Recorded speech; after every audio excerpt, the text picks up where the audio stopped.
ഈശോമിശിഹായ്ക്ക് സ്തുതിയായിരിക്കട്ടെ. ക്രിസ്തുവിൽ എത്രയും സ്നേഹം നിറഞ്ഞ സഹോദരങ്ങളെ, തീഷ്ണതയോടുകൂടെ പ്രാർത്ഥിക്കാൻ, മടുപ്പുകൂടാതെ പ്രാർത്ഥിക്കാൻ, പ്രാർത്ഥിക്കുന്നതിന് ഉത്തരം കിട്ടുമെന്നുള്ള പ്രതീക്ഷയോടുകൂടെ മുന്നോട്ട് നീങ്ങുവാൻ നമ്മെ പഠിപ്പിക്കുന്ന ഒരു സുവിശേഷ ഭാഗം കൂടി ലൂക്കായുടെ വിശുദ്ധ സുവിശേഷം 18-ാം അധ്യായം 1 മുതൽ 8 വരെയുള്ള തിരുവചനങ്ങൾ. വളരെ തീവ്രതയോടുകൂടെ തനിക്ക് നീതി നടപ്പിൽ വരുത്തിത്തരണമേ എന്ന് ഒരു ന്യായാധിപനോട്, ദൈവത്തെയോ മനുഷ്യനെയോ മാനിക്കാത്തൊരു ന്യായാധിപനോട് ഒരു വിധവ യാചിക്കുന്ന കണ്ണുനീരിൻ്റെ യാചന. ആ നീതിന്യായം വിധിക്കുന്നവൻ പറയുകയാണ്, ഇവൾക്ക് ഞാൻ വേണ്ടത് ചെയ്തു കൊടുക്കും, അല്ലെങ്കിൽ അവൾ എന്നെ ശല്യപ്പെടുത്തിക്കൊണ്ടിരിക്കും, എപ്പോഴും ദുഃഖകരമായി മാറിയിരിക്കും.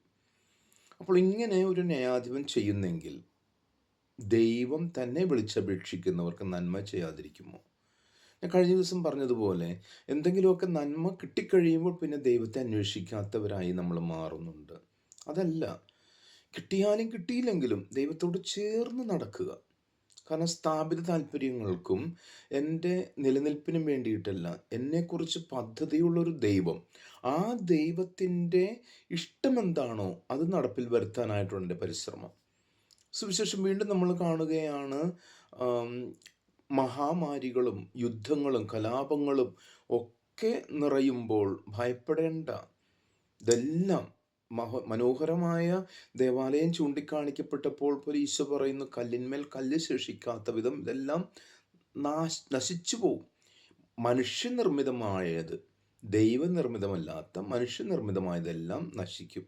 പക്ഷെ എന്നോട് ചേർന്ന് നിൽക്കുന്നവർ പരീക്ഷകളുണ്ടാകുമ്പോൾ ഭയപ്പെടാതെ എനിക്ക് വേണ്ടി സാക്ഷ്യം വഹിക്കേണ്ടവരാണ് നിങ്ങൾ.